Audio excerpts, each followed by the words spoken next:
गुरु चरण कमल बलिहार,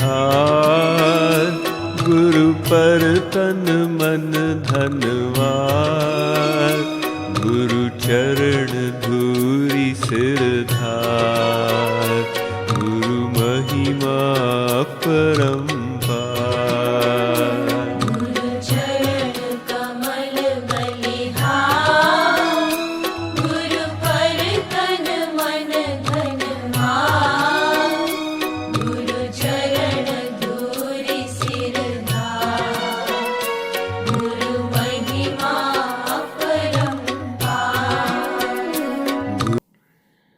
ఓం నమ శివాయ. స్మర్తృగామి. శివాయ నమో. స్మర్తారం గచ్చతీతి స్మర్తృగామి. స్మరించినంతనే రక్షించే సద్గురువులు, స్మరించిన వారి వద్దకు వచ్చే సద్గురువులు. సద్గురు ఆశ్రయంలో ఉన్నటువంటి వారందరికీ అన్వేషణ, సమర్థమైనటువంటి సత్యాన్వేషణ. ఒక ఉదాహరణ చూడాలని అనుకుంటున్నాను. పశుపక్షాదులు ప్రసవిస్తాయి. మానవులలో ప్రసవం ఉంటుంది. మరి మొక్కలలో ఏం జరుగుతుంది? కామన్గా ఒక ఉదాహరణ, అంటే సాధారణంగా ఉండబడేటువంటి ఒక ఉదాహరణ తీసుకున్నప్పుడు, మానవులకు సంబంధించినప్పుడు సరే, శిశువుని జన్మించి తల్లి మరణించింది. అన్ని సందర్భాల్లో జరుగుతుందా? జరగదుగాక జరగదు. జరగాలని అభిలాష ఎవరికి ఉండదు. ఉదాహరణ కోసం చెప్తున్నాం. అటువంటి పరిస్థితులు అయితే మానవుల ఉదాహరణ ఒకటి. అంటే ఈ జగత్తు సృష్టించబడింది, ప్రసవించిన పరమేశ్వరుడు కనపడడే. అది పుంలింగమా, స్త్రీలింగమా, నపుంసకమా? పరమేశ్వర ఏమిటి? పరమేశ్వరుడు ఝాయేత్ సదా సవితృమండల మధ్యవర్తే అనేటువంటి సూర్యభగవానుడికి సంబంధించినటువంటి ధ్యాన శ్లోకంలో ఆ ప్రసవం అనేది కూడా ఉంటుంది. అది జగత్ప్రసూతి స్థితినాశహేతవే అంటారు ఆయన్ని. ఈ జగత్తును ప్రసవించింది ఆయన అని సైంటిఫిక్గా ఆలోచించినప్పుడు ఏ గ్యాలక్సీకి ఆ గ్యాలక్సీయే అనమాట. అది శింసుమార చక్రము అంటారు మంత్రాల్లో. అది దాని నుంచి శిశువు అని వచ్చింది. శిశుమారము అంటారు. అంటే ఏంటి? శింసుమార చక్రము గనక తల్లి అయితే, ఈ శిశు అంటే విభిన్నమైనటువంటి నక్షత్రాలు, పాలపుంతలో ఉన్న విశేషాలు, నవగ్రహాలు, సూర్యుడు, మనకు అత్యంత దగ్గరగా ఉన్న ప్రాక్సిమా సెంటారే అనబడేటువంటి నక్షత్రము ఇత్యాదివి అనుకుందాం. అదనమాట ప్రసవించటం అంటే. జగత్తు ప్రసవించింది. మరి పరమేశ్వరుడు దర్శనంలో లేడు, కనబడట్ల. మొక్కలు తీసుకుందాం. అంటే మన ఆహారానికి సంబంధించిన వాటిని పరిశీలిద్దాం. వరి వంగడం అంటే వరి మొక్క నాటు వేయటం, విత్తనాలు చల్లటం, నారు వచ్చింది, నారు నాటారు, పెరిగింది, ఫలసాయం తీసుకోగానే ఆ తల్లి చనిపోతుంది. అంటే ఏంటి? తల్లి మొక్క అందాం దాన్ని. అంటే ఫలసాయం ఎప్పుడైతే తీసుకుంటామో అప్పుడు అవి మరణించటం. అంటే ఏమిటి? గడ్డి గాదానికి ఆ మొక్కల్ని వాడటం జరుగుతుంది. ఇట్లా అనేక రకాలు. షుగర్ కేన్ అంటాం. అంటే రాజరాజేశ్వరి అమ్మవారిని సూచన చేసేటువంటి ఫలసాయం అది. కదలీ ఫలాలు అంటే అరటి చెట్లు. ఆ బోదె గెల కాసిన తర్వాత గెల తీసుకోగానే ఇంకా బోధి పని అయిపోయినట్టే. అది సంగతి. ఇటువంటి ఉదాహరణలు స్వీకరించినప్పుడు జగత్తు శిశువు జన్మించిన తర్వాత మృత్యువాతబడినటువంటి ఒక మాతృమూర్తి, పశుపక్షాదుల్లో ఇటువంటివే అనేక ఉదాహరణలు తీసుకున్నప్పుడు తెలిసేటువంటి సత్యం ఏమిటి? అట్లా ఏమైనా జరిగిందా పరమేశ్వరుడి విషయంలో అన్నప్పుడు దానికి సమాధానం ఏమిటంటే, సత్యమైన అన్వేషణలో ఉన్నది తల్లే. అది ఉన్నది తల్లే. ఈ ఫలసాయము కానీ శిశువు జన్మించటం అనేది కానీ అది మిథ్య. అది సంగతి. కనుక వరి వంగడం, అందుకే విత్తు ముందా చెట్టు ముందా అన్నారు. వంగడం అంటే తల్లి అంతే. మాతృస్తన్యం, మాతృమూర్తి అంటే ఉన్నది మాతృమూర్తే, వెళ్ళింది మాతృమూర్తే, అదృశ్యమైన ఉండేది మాతృమూర్తే. అదనమాట. దీన్ని ఎవరికి వారు మీరు కూడా తరచి అందుకనే మీకన్నా ఎక్కువ వాడను గాను, మీలో ఒకటిని గాను, మీలోనే ఉండి మీ వెలుపల ఉండి మీకు కనబడేది వాడను. అది గురుతత్వం, అదే భగవత్తత్వం. తరచి అంటే ముహుర్ముహు, మరల మళ్ళీ తలచి అంటే స్మరించి దర్శించి తరించండి అని చెప్పారు. దర్శించండి అంటే తెలుసుకోండి అని, శ్రవణం చేయండి, శ్రద్ధగా ఆలకించండి అని. దీనిలోనే ఉపనిషత్ సారాంశంలో ఉన్నటువంటి మాటని ఒక ప్రముఖ వ్యక్తి, అంటే ఆయన వివేకానంద చెప్పారా ఆ మాటలు అనుకుంటారు, కానీ అది కఠోపనిషత్తులో ఉన్నటువంటి శ్లోకం మొదటి పంక్తి. ఏమిటి అదంటే, ఉత్తిష్ట, జాగ్రత్త, ప్రాప్యవరాన్ నిబోధత. అది చూద్దాం. ఉత్తిష్ట అంటే లేవండి, నిద్రపోకండి, మేల్కొనండి, జాగరూకతతో ఉండండి. తర్వాత అంటే అవేర్నెస్తో ఉండండి, అలర్ట్నెస్తో ఉండండి, అటెన్షన్గా ఉండండి. మీ గురించి మీరు పరిశీలించండి, మీ గురించి మీరు తెలుసుకోండి, మీలో ఏముందో అన్వేషించండి. అది quest for divine knowledge, divinity కావాలనుకున్నవారు. సరే, డొమెస్టిక్ మెటీరియల్ అఫైర్స్లో తలములకైన వాళ్ళందరికీ డిజైర్స్ ఎక్కువ ఉంటాయి కనుక పోనీ అవి ఎట్లా సాధించాలో కూడా ఆలోచించండి. టార్గెటెడ్ గోల్స్ ఎలా రీచ్ అవ్వాలో చూడండి. ఈ దేశ ధర్మాన్ని పాటించండి, పాలించండి, పరిపాలించండి. అది కనుక పెద్దల మాట సద్దన్నం మూట అనేది సద్ది రోజులు అయిపోయినాయి. అవన్నీ అంటే పురాతన కాలం అనుకుంటున్నారు. ఇప్పుడేదో అప్డేట్ అయిపోయామని అందరూ సంకలు గుద్దుతున్నారు, కానీ మీ అప్డేటెడ్ అంతా కూడా బ్యాక్ డేటెడ్ అని తెలుసుకోండి.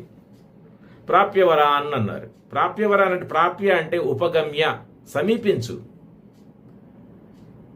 వరాన్ అంటే ప్రకృష్టాన్ శ్రేష్టాన్ అని అనమాట. అంటే చాలా ప్రకృష్టమైనటువంటి, మేధావైనటువంటి, పండితుడైనటువంటి, శ్రేష్ఠుడైనటువంటి ఆచార్యుణ్ణి సమీపించి, నిబోధత అంటే తెలుసుకోండి. ఎట్లా తెలుసుకోండి? వీణుల విందుగా శ్రద్ధగా ఆలకించి పరిశీలించి పరిశోధించి తెలుసుకోండి అనే మాటలకి నిబోధత. ఈ మాటలకి ఉలిక్కిబడి పడమటి దేశంలో ఉబ్బి తబ్బిపోయిపోయారు వాళ్ళంతా. వాళ్ళన్నా శ్రద్ధగా నేర్చుకుంటున్నారు, కానీ మనం మాత్రం దాన్ని పెడచెవిని పెట్టి అనేక రకాల అప్డేటెడ్ వెర్షన్స్ వచ్చినట్టుగా ఇవన్నీ పాత చింతకాయ పచ్చడి అనుకుంటున్నారు. కానీ అదే ఔషధం. లంఘనము అంటారు మన వాళ్ళంతా. లంకణం అంటారు. లంకణం కాదు, లంఘనం. లంఘనం అంటే గ్యాప్ తీసుకోవటం అని. అనారోగ్యం వచ్చినప్పుడు గ్యాప్ తీసుకోవటాన్ని లంఘనం అంటారు. అంటే ఉపవాసం. అంటే నీకెటు తినబుద్ధిగా కాదు, తినబుద్ధి అయినా కూడా బెటరు, దాన్ని లంఘనం పెట్టారంటారు. ఇట్లా ఆలోచిస్తున్నప్పుడు భగవంతుడు కనబడడే. అది ఎందుకు కనబడడానికి ఇందాక చెప్పినటువంటి ఉదాహరణల్ని పరిశీలించినప్పుడు, వరి వంగడ ఫలసాయం తీసుకున్నటువంటి వాడికి వరి మొక్క కనబడదే. అందుకే దాన్ని వడ్ల గింజలోది బియ్యపు గింజ అన్నారు. అది అంటే మాయాంతు ప్రకృతి విద్య మాయనంతు మహేశ్వరం అని చెప్పారు. ఈ తూ అంటే ఆన్ ది అదర్ హ్యాండ్ అని. మరొక రకంగా మీరు గనక పరిశీలించేటైతే తెలుస్తుంది అని. ఎట్లా తెలుస్తుంది అంటే, వెనుకకి నడిస్తే తెలుస్తుంది. ప్రత్యక్ అంటారు. అది ఇప్పుడు పరావాక్ అంటే ఏమిటంటే బహిరంగంగా చెప్పటం. పరాక్ అంటాం చూడండి. పరాక్, బహుపరాక్. సమర్థ సద్గురువుల గురు పూజోత్సవం రోజు, అదే చక్రవర్తుల పట్టాభిషేకాలు జరిగినప్పుడు బహుపరాక్కులు చెప్తూ ఉంటారు. అంటే బహుపరాక్ అంటే ఏమిటి? భౌతికమైనటువంటి బిరుదములతో ఆ సదరు వ్యక్తిత్వాన్ని పొగడటం అన్నమాట. అది మరి ప్రత్యక్ అంటే ఏమిటి? పరాక్ అంటే అక్ అంటే గతి అనమాట. అంటే నడవటం, ముందుకు నడవటం, లేకపోతే ముందుకు పంపించటం. అది ఇప్పుడు ప్రత్యక్ అంటే ఏమిటంటే వెనకకి నడవటం. అది ఈ దేహం నువ్వా కాదా, ఈ ఇంద్రియాలు నువ్వా కాదా, దేహేంద్రియ సంఘాతం నువ్వా కాదా, నువ్వు అంతేనా, ఈ ఎముకలు పోగేనా, లోపల ప్రసరించేటువంటి రక్త ప్రవాహం అంటారు. ఇప్పుడు గంగా ప్రవాహం చూడండి, ప్రవహిస్తూ ఉంటుంది, దాన్ని ప్రవాహ నిత్యం అంటారు. ఒకనొకప్పుడు ఏదో కుండలో రక్తం ఉంది అనుకునేట్టు ఉండేవాళ్ళట.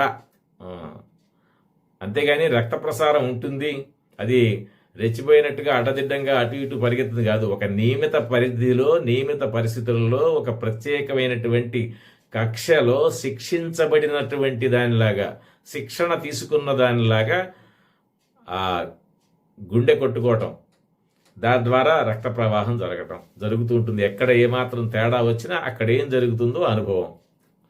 కనుక వీటిని నియంత్రిస్తున్నది ఎవరు? అది నువ్వు పరిశీలించుకుంటే అదనమాట. నువ్వు సృష్టిని కూడా పరిశీలించాలి. నువ్వు పరిశీలించుకోవటాన్ని వ్యష్టి అంటారు. అది పర్సనల్ అన్నమాట, వ్యక్తిగతం అని.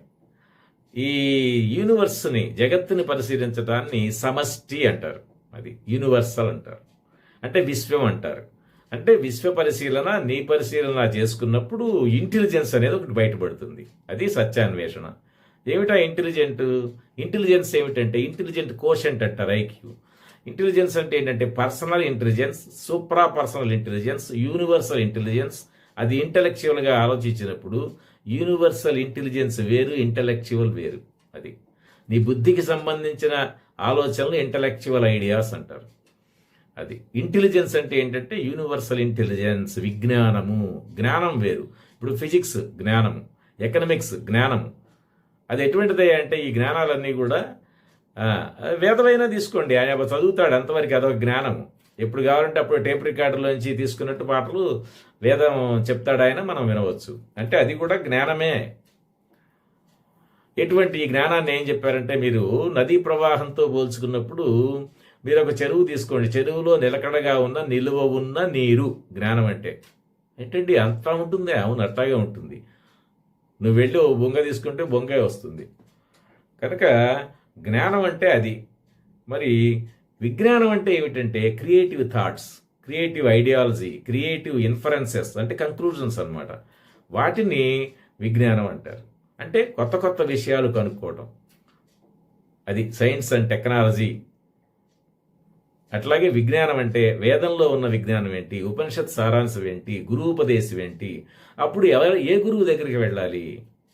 అది సగురుమేవాధిగచ్చేత్ అని చెప్పారు. అసా అంటే సత్ అన్నమాట. అటువంటి విశేషాలను చెప్పేటువంటి గురువు దగ్గరికి వెళ్ళాలి. మరి డొమెస్టిక్ ఇష్యూస్కి వస్తున్నారుగా, రావాల్సిందే. నువ్వు మనీ ఎర్న్ చేయాల్సిందే, ధార్మికంగా ఖర్చు పెట్టాల్సిందే, అట్లాగే కుటుంబ పోషణ చేసుకోవాల్సిందే, అట్లాగే నీకు సంబంధించిన బాధ్యతలను నిర్వహించాల్సిందే, నీ పిల్లలకు సంబంధించినటువంటి భవిష్యత్తు బాగోగులన్నింటినీ శ్రద్ధతో పరిశీలించాల్సిందే, గృహోపకరణాల కోసం, గృహ అవసరాల కోసం గాను గృహిణులంతా శ్రమ చేసి పనిచేయాల్సిందే. ఎక్కడా బద్దకించొద్దని చెప్పాడు. ఉత్తిష్టత జాగ్రత్త ప్రాప్యవరాన్ నిబోధత అంటే అది. ఎవరు ఎక్కడ అలసిపోయాననే మాట లేకుండా, సొలసిపోయాననే లేకుండా, విశ్రమించకుండా, విరామం లేకుండా పని చేయి. అదనమాట. ఏ పనైనా చెయ్యి. ఇప్పుడు నేను వాక్ సేవ చేస్తున్న పనే ఇది.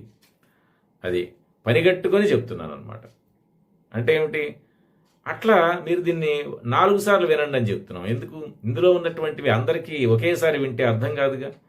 అర్థమైంది అనుకున్నారనుకోండి, అర్థమైంది అనుకున్న వాళ్ళు మళ్ళీ వినండి.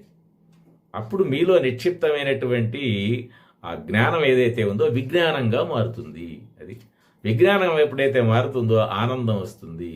ఎవరికి వారు ఆనందంగా ఉండటం అనేది బ్రహ్మస్వరూపం. అంటే అసలు బ్రహ్మ అంటే ఏమిటంటే చాలామందికి ఇప్పుడు పురాణాలు విని ప్రవచనాలు విని బ్రహ్మగారంటే 5 తలకాయలు ఉంటాయి.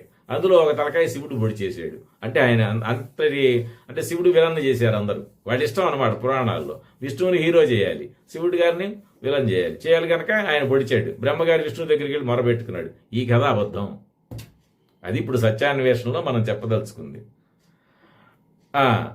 చతుర్ముఖ బ్రహ్మగారు అని సంబోధిస్తూ ఉంటారు కొంతమంది. చతుర్ముఖ బ్రహ్మగారు ఏమిటండి? వేదత్రయీ అన్నారు. త్రయీ వేద అంటే ఉన్నది 3 గుణాలలాగా 3 వేదాలు. ఋగ్, యజు, సామ వేదాలు. మరి 4వది ఎక్కడి నుంచి వచ్చిందండి? అథర్వణ వేదం. మరి 5వది ఏమైందండి? ఏదో ఇతిహాసాలు పురాణాలు జోడించేది, అవి అక్కర్లేదు అని తుంచాడు. ఇట్లా కాదు. కనుక బ్రహ్మ అంటే ఏమిటంటే అసలు దాని డెఫినేషన్ చూడండి. దేశ కాల వస్తు పరిచ్ఛేదము అంటే డివిజన్ లేకుండా ఏదైతే ఉంటుందో దాన్ని నిత్యమేదో సత్యమేదో దాని పేరు బ్రహ్మ అని పెట్టుకున్నారు అంతే. ఇలా మనం ముందుకు సాగుదాం, శ్రద్ధగా విందాం, తెలుసుకుందాం, తెలివిగా ఉందాం. భయం వద్దు, భయాన్ని వదిలిపెట్టండి, ఆందోళనని వదిలిపెట్టండి, గురు సన్నిధిలోకి రండి, తరించండి. సోం భూయాత్. హర హర మహాదేవ.